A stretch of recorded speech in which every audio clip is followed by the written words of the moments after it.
Hello again. This is the Umbrella Hour with Dr. On and Zander Keig, licensed social worker who has invited a guest to our show today. And Zander, I'm going to hand this over to you since you know this guest. Absolutely. Thank you, Dr. On. I'm really excited for you to hear this episode today. Let me introduce to you Cindi Grace. Cindi Grace is a revolutionary woman who has lived a life of challenge and success. She has been through multiple major life transitions, including transgender transition and career transition. Cindi is married to the love of her life, and they have been together for 32 years and have two wonderful adult children. That's fantastic. Cindi knows and understands what it is to live with gender dysphoria and try to make life work while living in an inauthentic version of oneself. In addition to her own personal challenges, she has a child with autism and one who is also transgender. She understands what transition looks like from all angles. Over the years, she has learned the secrets of how to move from simply surviving life to taking charge and learning to thrive with life. She has a master's in counseling and psychology, as well as a master of divinity and theology. Cindi has worked in churches as an ordained minister. She's been a licensed mental health therapist. She is a trained transition coach, has built a very successful insurance business, and has recently acquired a travel agency. She's learned how to fail and how to succeed. Cindi works with people all over the world. Her passion is helping others live their authentic lives in the best way possible. Yes, absolutely. What a wonderful life you've lived. What a wonderful story that you're about to share with us. Let me just let the audience know that you and I are connected on LinkedIn.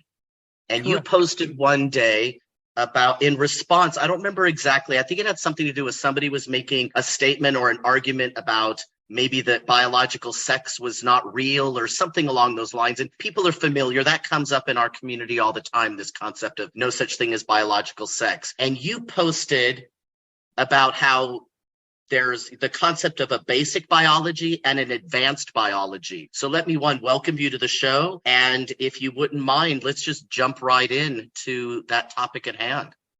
Okay, well, first of all, thank you guys for having me. I always have to laugh when my bio is read because I feel like I might have multiple personalities or I've lived multiple lifetimes, which it feels like that, to be honest with you. But I actually look back with gratefulness that I've just had those experiences and been able to do them, and hopefully I've learned from some of them. But sometimes we just want to talk about, well, everybody should have the right to be whoever they want for whatever reason they want. And I'm hands down, whatever you want to do. I always tell the story of this was years ago in Orlando, these two young girls I saw, and they had these tiny horns implanted in their heads. And I remember thinking, you know what? I believe in the freedom and right for them to get that procedure done. I don't understand that procedure. It makes no sense to me. But if that's what they want to do, fine.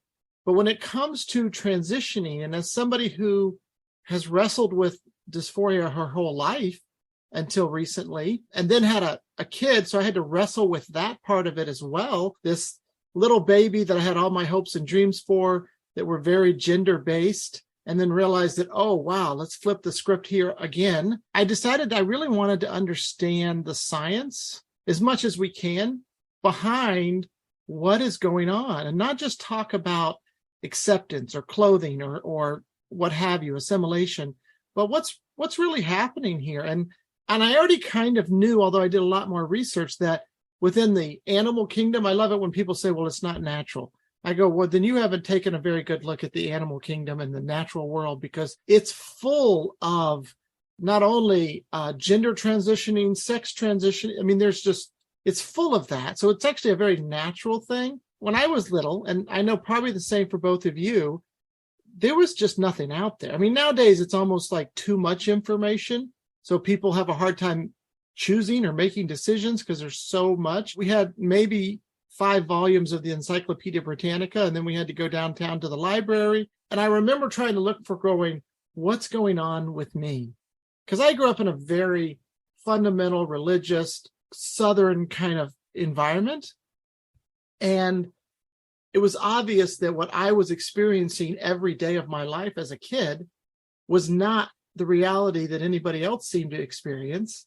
And I'm like, well, why is that? I knew I wasn't crazy, but this is very real. And I'm sure you guys probably have similar stories there. So as I got older and we started to get access to doctors and neurosurgeons and researchers, and we could find stuff out, I was like, I really want to understand what's going on that. And to the best of my ability, and I expect there to be additions to this as we progress in the years to come, I started to see that there's a big difference between what we have learned to look at on the outside. That's what I call our basic biology, right? So that's our ears, nose, toes, genitals, whatever. This is the stuff that we see. This is the stuff that with some chemical triggers in the first trimester, boom, here you go. You have these things because we all start off female. In the very beginning, we all actually look the same. And then those chemical triggers cause these basic biology points to happen. Now, all of these basic biology from hair to nose to genitals can be changed, right? Especially with today. So these aren't things that are unchangeable, but it's what I think from the beginning of time, it's what everybody looks at to determine gender, right? We look at all the basics and go, that's what you are. But thankfully, we've now learned that there's a whole neural network inside of us that really determines how we identify. And that actually isn't fully developed. In fact, it multiplies by 5 closer to the third trimester. So you have all this basic stuff in the first trimester, and then you have quite a bit of time before our neural network really develops into what makes us us. And yes, for some of us, it doesn't agree. And we have to deal with that because everybody's looking at the basic biology going, this is who you are. And we're going, well, I know that's not, but I don't know what to do with what I got. And I think the more we understand that medical side, to begin to go, no, that's who I am. In fact, if people talk to me, they go, were you born female? I go, 100%, you bet. Now, I had some problems with my endocrine system and other things that I had to deal with. But yes, I mean, I identified as female. I was female, even though I pretended to be male, and that's what everybody thought.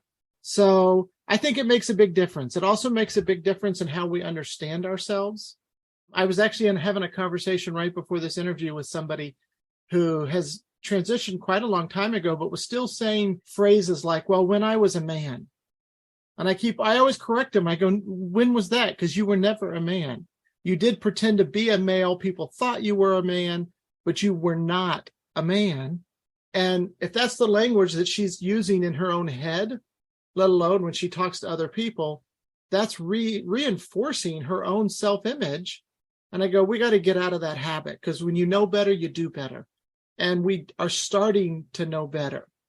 And so when I talk about basic biology and advanced biology, that's basically what I'm talking about, is that there's the things like we can't change our neural network. We can't change our identities. But just like when you're 5, you know whether you're left or right-handed, you just know. How do you know? Well, you just do. Well, we know our gender, unless somebody gets in there and really confuses us, which unfortunately does happen. So you talked about the basic biology is developing in the first trimester, and this advanced biology, which is this neural network, is in the third trimester. I wonder what is happening in the second trimester that causes, I don't know enough about it. Maybe Dr. Ahn can jump in with some as a nurse, like what's going on in the second trimester that could cause that. I don't know what even term to use. I want to say disruption, but that might sound pejorative, right? It's like whatever's happening in that second trimester, I don't know what happens then. It sounds significant, though. Yeah, so it's really interesting because there's all these theories out there. I teach Hormones 101 to adults at the International Transgender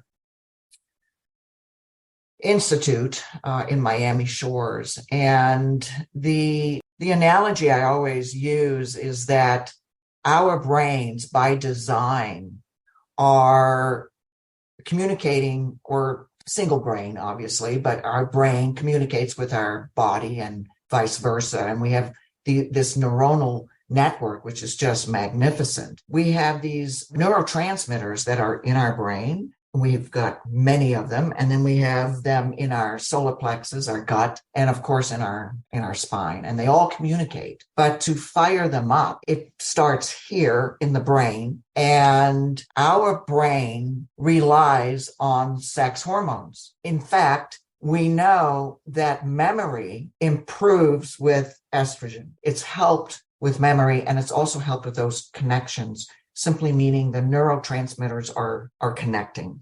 And we need that connection in order to function. But we also need it for balance. And estrogen plays a role in that as well. But so does testosterone. So some of the theories that I've read have been, if there was a tremendous amount of stress in the second trimester, it could range from perhaps job loss to loss of life, or maybe it was very traumatic, perhaps domestic violence, whatever it was. During that interim, what has happened is we've had people who have conducted research. They've felt very strongly that they were seeing this overindulging of cortisol, and not by choice, but this is what happens with our system. Cortisol pours across our system. It certainly affects the development of that unborn child, and they felt very strongly that could perhaps result in some of the physical manifestations. So in other words, when that infant is born and then later through development starts to perhaps express as a female, and now they're starting to express as male, or they have some male characteristics, the school of thought is that this is because of it's this release of cortisol. It floods our system. Now that's one school of thought. The other school of thought is that just by design, some scholars feel very strongly that it has an intersex underpinning there. Others say, well, it's by design that this is just who we are. Our brain obviously was influenced, right, by the hormones that were being released at that time. In my classes, I always emphasize sex is developed in the brain. It comes from the brain. So why wouldn't identity come from the brain? The brain is the operating system. I always refer to the brain as having the hypothalamus, which is in charge, and then we have the pituitary, which is the master gland, and they communicate on and off. And I use the analogy of the White House and then the vice president. So we have the president and the vice president, and they work concomitantly together. President obviously is the figurehead, right? The CEO of the country, but the VP is the one who then delivers some of the messages. And without going into too much detail, I use the analogy of a spaceship. That's the mechanism by which all these hormones are delivered only if the receptor sites are there to receive them. The receptor sites have to be there to receive them. Now, sometimes they're a little numb, and so we have to wake them up. We may see that with some intersexual development, but in other cases, we may also just by design not have the propensity, for instance, to have a lot of hair on our chest or a lot of hair on our face. That is by design a genetic disposition. We could do whatever we want. We're not going to, unless we perhaps use hormones, we're not going to see an increase in body hair, because by design, that's not who we are. I love listening to you and with all the research I've done, because it just underscores how complex we are as creatures. And I think we sometimes oversimplify human beings.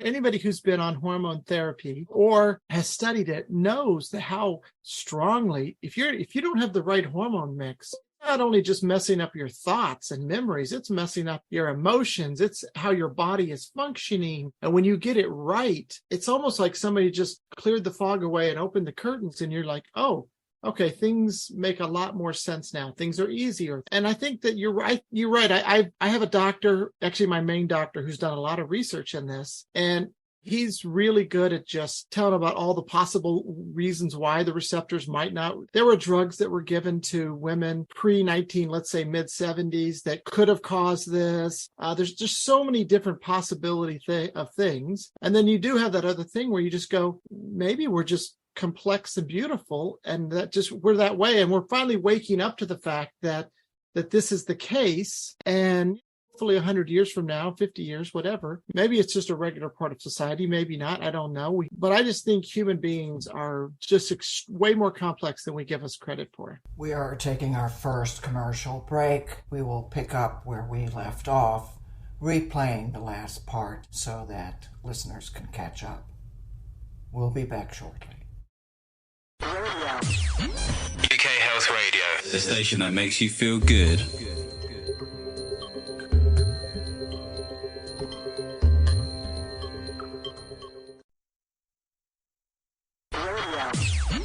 UK Health Radio, the station that makes you feel good.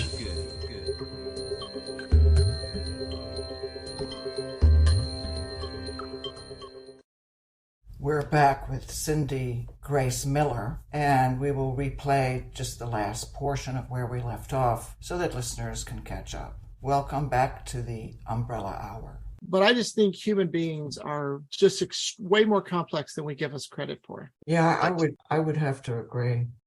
I think also because we're human beings, we always have to make sense out of who we are or who somebody else is. I think sometimes we are just who we are. And, we live in such an information age now, which is, for all its good points, and I use it all, it overwhelms our system to where we have a hard time making a decision or thinking a clear thought. It's why when we go to the beach and we're just listening to the waves, or we're in the woods or the mountains, it's like a cleansing, right? And everybody's experienced this. We experienced it during COVID when everything was shut down and people were talking about, the earth is breathing and people were breathing and things were good.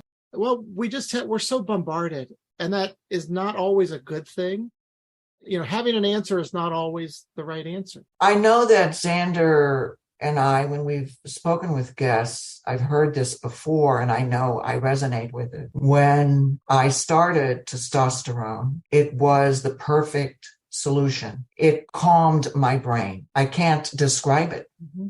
And it wasn't temporary because I've been on it for years. I would love to look like some of the guys. That's not going to happen in my case because of just some of the health issues that I have. But I am very comfortable with who I am. And I've heard other people say that perhaps they were in a hormone storm, that they just couldn't settle. Whatever that behavior displayed, whatever that looked like or sounded like. But I know that was definitely my case. Whenever I'm working with, that was my case as well. And whenever I'm coaching a client who's transitioning, I always say, if you haven't started hormones, start a small dose before you do anything, because you will notice that's the first thing I go.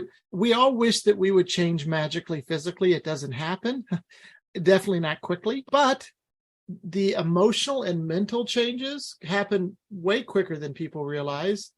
And that's how you know. And it's so funny because before I transitioned, I was one of these that I said, okay, I have a pretty good idea. I know this is who I am, but just in case, I want to explore every possible option to make sure I'm not missing something. And this was years ago. I may not have made these decisions today, but so I actually did 6 months of testosterone shots before I came out, before I transitioned. I wanted to see, because I did have very low testosterone, which, by the way, is a very common thing among women who have transitioned. It's often the case is that our testosterone is very low. So I said, well, let me get it up. I went weekly for 6 months. I want to get it up to the normal level. I absolutely hated it.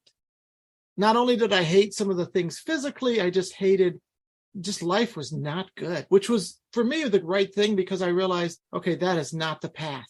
And that you're right. As soon as I got on the right dosage, which is important, getting your blood work done, having the right dose of hormones, having somebody monitor it. But it was just like the fog lifted, and I'm like, oh my gosh, how come I didn't look like, see life the way I do today? Back then, well, my brain needed estrogen. It needed to get rid of even the little bit of testosterone that I had. And for me, my brain was wired for that, but it just didn't get that for a long time. I had the experience when I first started testosterone that my life just calmed. It wasn't as if all of a sudden everything around me changed. I was still living in the same house, going to the same workplace, living in the same neighborhood. It was the same things happening on the news. It wasn't a dramatic shift externally. There was a dramatic shift internally. And all of a sudden, I described it to somebody one day years ago that it was as if I had been going through life wearing an armored suit. And all of a sudden, one day, it just fell off. And I felt lighter, physically lighter, even though I hadn't lost any. I mean, it was all just very metaphysical, I guess, at that level. And I wanted to touch on something that you said a little bit ago, Cindi, about when people say this isn't natural, it's not part of nature. And I can distinctly remember it was over 30 years ago when I heard somebody say this is unnatural. It was at some event where there were protesters that would, show up to protest some sort of community event. And I thought to myself, what do you mean it's not natural? Like, we are in awe in the world of natural variations. I don't know about you, but I mean, I'm in awe every time I see a television show from National Geographic that has aardvarks and hippopotamus and apes and, whales. I'm like, what? It's a miraculous environment that we are living in. And even if you look at botanically, right, we go to rose gardens. We marvel at all the variety of roses. And then people win awards because they merge together two kinds and create a whole new kind. We're used to that. We do that with vegetables and we make new things, right? We make pluots out of plums and apricots, right? Like, we marvel at this in the natural world, whether it be plants or animals. And yet all of a sudden, human beings, we don't recognize the same degree of variety or diversity in our species and all the ways in which we can take advantage of some of the technologies that they use in animal husbandry or in agriculture. These technologies exist.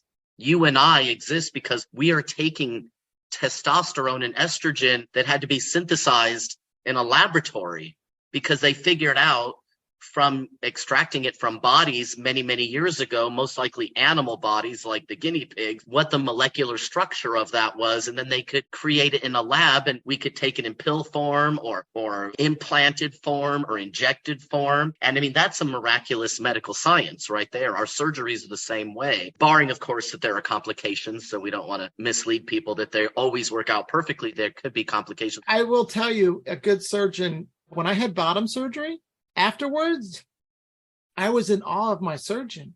He is not only a scientist and a medical provider, he's a freaking artist. I think my surgery was close to 6 to 8. It was a long time. For somebody to be that focused on a task and do what he did, I'm in awe of his ability to do that. It's so impressive. And I look at us kind of like wine or beer. Those aren't naturally occurring in our world. But nobody's going to say get rid of them because we've learned how to harvest the grapes and the hops and all the different things. Now there's so many different types of beers made from, they're wonderful. And I look at us the same way, that we have been created into something that makes life more beautiful.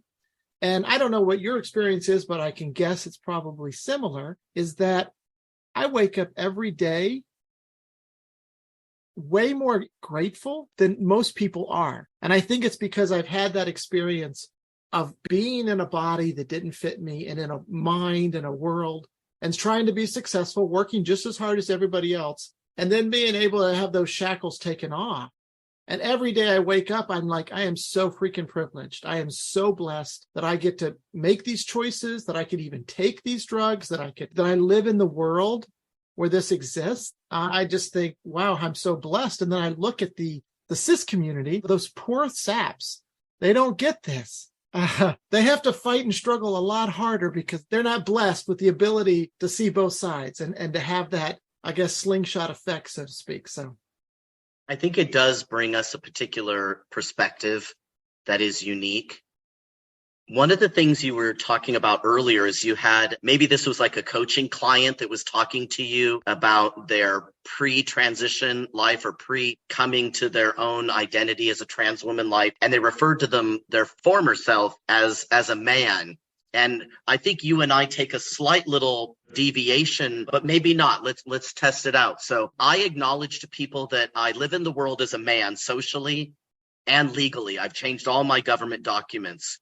I also recognize that my sex is female. I'm female sexed. And so my pre-transition self my lesbian self got me to the point where then I started my transition. So I feel like I integrate those into me as who I am now. And so I do use language like that. I don't think I ever really say things like the woman I was. I just say the dyke and I was. It's still kind of the same thing. It's a very masculine version of a woman, which brought me a lot of trouble in my life socially. But I want to be able to acknowledge that and have that be, and I know I'm not the only one. So it's like, have that be integrated into the stories of our lives. Some of us know when we're very, very young. I did not. Some of us figure things out when we're much older. I was 39 when I started testosterone. Some people struggle their whole life wanting to be something else. Some don't. I did not. I had no indication whatsoever, desire whatsoever to be anything other than what I was until I did. That's part of the diversity in our community, is that we all have very different backstories and what got us to this point. So I don't know that we diverge much, but I think that if I was coming to you as a coaching client and I talked about my dyke days, would that be something that you might challenge me like a coach would to reframe, or would you just sort of roll with it? Reframing it a little bit in your self-talk. You're right. We're very diverse. And of course, when we understand this stuff, it's not just you were male, but there are social implications, familiar implications of things that impact us that cause us to, whether we realize it or not.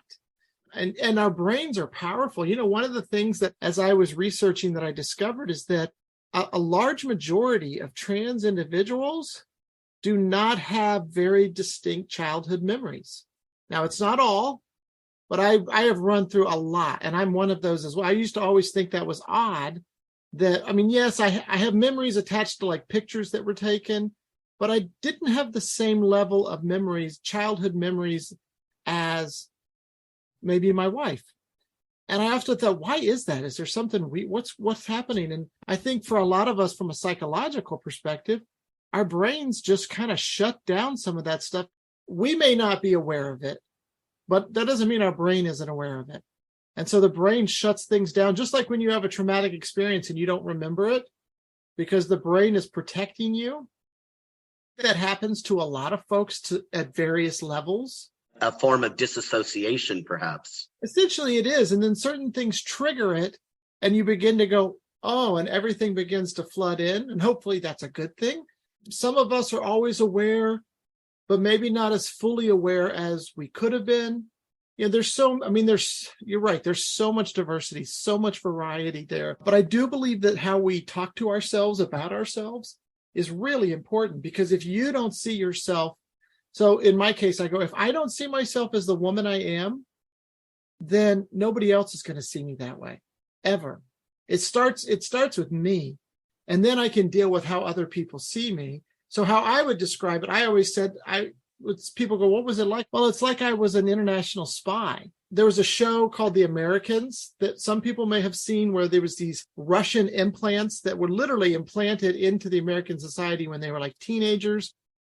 They grew up as Americans, they married, they had kids, they were on the PTA, they felt American, but they were not. They were Russian spies waiting to be turned on in the 80s. I remember watching that show thinking, yes, that's my life. I was female, but I looked male to everybody else, and I functioned the male way, and I went on the guys' trips, and I tried to play football in high school, and all these traditionally male things to fit in as the spy, the whole time going, I'm not one of them.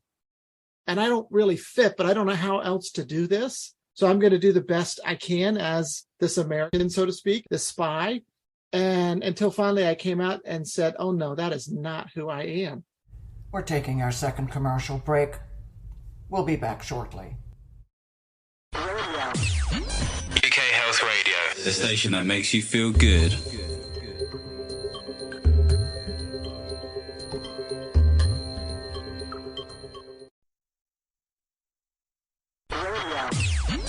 UK Health Radio, the station that makes you feel good.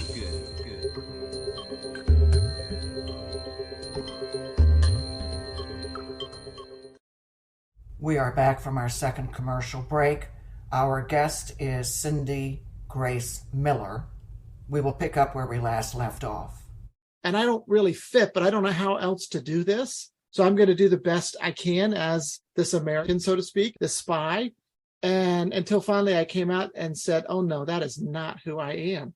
So for me, and for many that I work with, and I don't, by the way, there's exceptions to every rule. We know this. But for many, you were female or you were male. Now, you may not have been aware of it. You may have done most of us do a really good job trying to be the other gender because just for safety reasons, security, to fit in, sometimes we go overboard on that kind of thing. In fact, I have a girlfriend a 30-year Marine vet who blew my mind when she was giving me statistics about how many transgender individuals go into the military and come out of the military. And because I didn't think that. And then it made sense, of course, especially trans women, because they're going in trying to think, no, I'm gonna butch it up. I'm going to be the man that I'm supposed to be until they just can't do that anymore. Yeah, Dr. George Brown from a VA in Tennessee was instrumental in writing some of the first research on what he called the flight into hypermasculinity. He was working in the 80s with trans veterans in Tennessee, and he had been in the Air Force. He was a psychiatrist, and he was like, what is this that's happening? And I went into the military. And why? Because as a lesbian, I could be in the military and I could wear the same uniform. I could do the same job, get the same pay. I mean, it was based on true meritocracy. And that sure seemed to be a lot of the other options that were available to me at the time. I could be very masculine in the military and not draw as much attention. There was still complications with it, but far less than in general society. With my oldest child, who's now 25, transition, we thought female at birth, learned later not. I had no idea. Here I am, somebody who struggled with this my whole life. I didn't see the signs because why? They did a really good job of appearing female. And at one point, I remember times when they would only wear dresses and they were trying so hard to be what they thought society wanted. And I, like every other parent, was like, okay, great, this is my little girl. But it wasn't. And we do such a good job of pretending. I remember when I was into bodybuilding and trying to appear masculine until finally I just gave up and said, I'm just going to be a not hyper masculine, but I'm just going to try to blend in the middle somewhere. So when I first came out, my wife says, and she had no idea.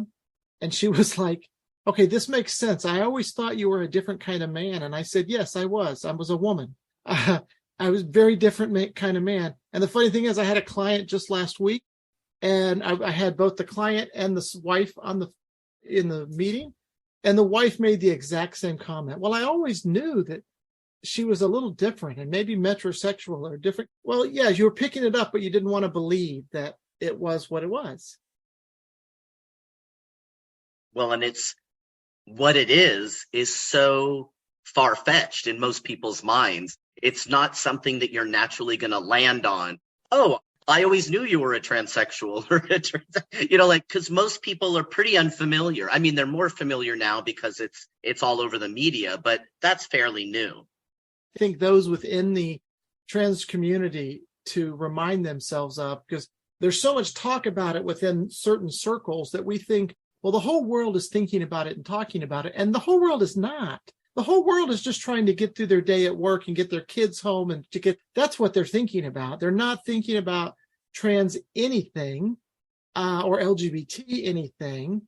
And you have to remember if they never do that and all of a sudden it's right in front of them, it does seem really weird and far-fetched to how their brain has learned to function in the world. And why wouldn't it? I mean, it's just not normal to them. We all have so many fears before we come out. I think that's why I didn't have the courage to go, I don't know what's going to happen. And am I going to lose this? Is anybody going to like me? Am I going to be alone and whatever? And then I came out and realized, and you and I think, talked about this, Zander, when we first talked, I realized that most of my fears, yeah, I did lose some people, but most of them really didn't come true. It really was like the boogeyman in the closet. It was way worse. The fear was way worse than the reality. But the flip side is I have found more support and friendships and love than I ever actually had before, and ever could imagine that I could have had. And not just in the LGBT community. I've heard you talk, Zander, about all your conservative friends or libertarians or different things like that. I have the same thing. And they most know, and they love me to death. And they just treat me like all of the other women, which is all I care to want. And it's blown my mind because I didn't think that was possible for most of my life.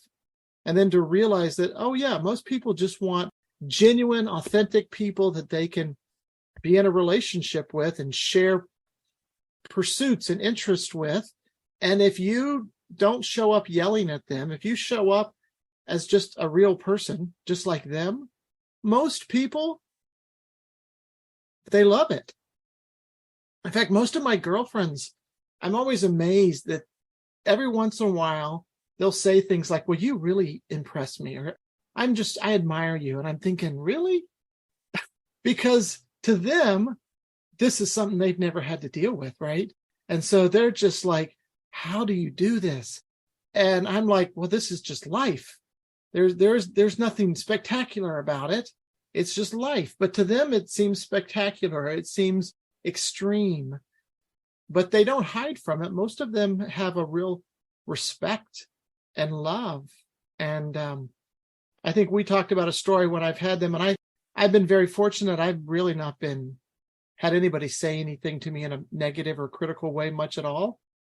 But the few times it has, I have girlfriends that will just, man, they will go to bat like crazy. And I love that. And I never thought that was possible. And that's kind of one of the messages I like to tell people, is to go, way more is possible than you ever could imagine. Absolutely. You know, one of the things you've said the word a couple of times already. It is your middle name, which is Grace. And yes. I think grace is a concept that I don't think we have enough of it in the world. Let me just put it that way. And I think that the way you describe how you interact with people, a variety of religions and political affiliations, and it doesn't really matter, that if you treat people with respect, if you present yourself in a way that is open and willing to be in conversation with other people, they tend to respond in turn. And both of us have been to seminary. You were a minister. I'm assuming that grace is something maybe that has developed within you you did say you come from a Southern fundamentalist religious background, but this idea of grace and living in the South where we all live, this Southern hospitality and this sort of way of being with each other, I absolutely love it. And I know people are not happy with Florida right now, but I just love it here. I love the people. I love the place, and this too shall pass. And I think things will get better. The thing that makes me the maddest is not what certain political figures are doing right now. I mean, I don't like that, but that actually doesn't surprise me that they would think that this is the way to go. What ticks me off are all of the, let's say, LGBT organizations telling people to run away and don't come to Florida and be scared. The last thing we should be doing is encouraging fear. Instead, we should say, no, be who you are, because the people of Florida, and this is what I would tell everybody, are some of the most generous, loving people. Are there exceptions? Sure, but guess what? I found exceptions when I lived in Ohio, California. I mean, no matter where I lived, I found these a-holes. We have those too, right? We have Florida men and women. They're here, but most are so wonderful. And I think that's a message that I think we need to talk about more. Yeah. I don't like this idea of living in fear, that is the safety alert, because it's just going to, I think it's going to cause people to panic and perhaps, violence. So I wish we would stop all that. Yeah. On. I was just going to say that I agree. And I think we're seeing a lot of knee-jerk reactions. And I don't like what's happening either. I don't know how far it's going to stretch, quite frankly. I hope that those of us who remain here can at least offer some positive thoughts, and not that negates anything bad that is occurring to people. But I think people need hope, and I think people do need to know how to, and Zander has mentioned this a number of times, how to cope, how to get through this next phase, because we know that this too, hopefully, knock on wood, shall pass. We have a lot of work to do, and we have another round of this just around the corner. And I hope that we can move forward and not run, because that abandons, I think, a lot of people in the process. Our time is up, but we always want our guests to come back.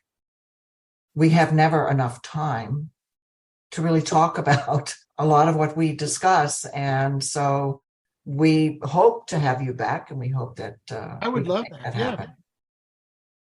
Talking Wonderful. Is never something I've had a problem with. And I should say that talking about significant things is something I've never been good at small talk, actually. And just kind of that dribble in a room of people you don't know, that's not my thing. But significant discussions I could do all day. Well, this has been a really wonderful interview. Thank you so much, Cindi Grace, for joining us and sharing more about your journey and this concept of basic biology and advanced biology. Very fascinating. I love to hear about that. Well, thank you so much for having me. Our next guest is going to be Corinna Cohen. I'm really looking forward to you hearing that interview. Thanks, everybody. With 1.3 million people in 53 countries tuning in every month, there's never been a better time to engage directly with our audience. It's your unique opportunity to help us inform and influence all those listeners who choose the world's #1 health radio station. Thank you for listening. We hope that you will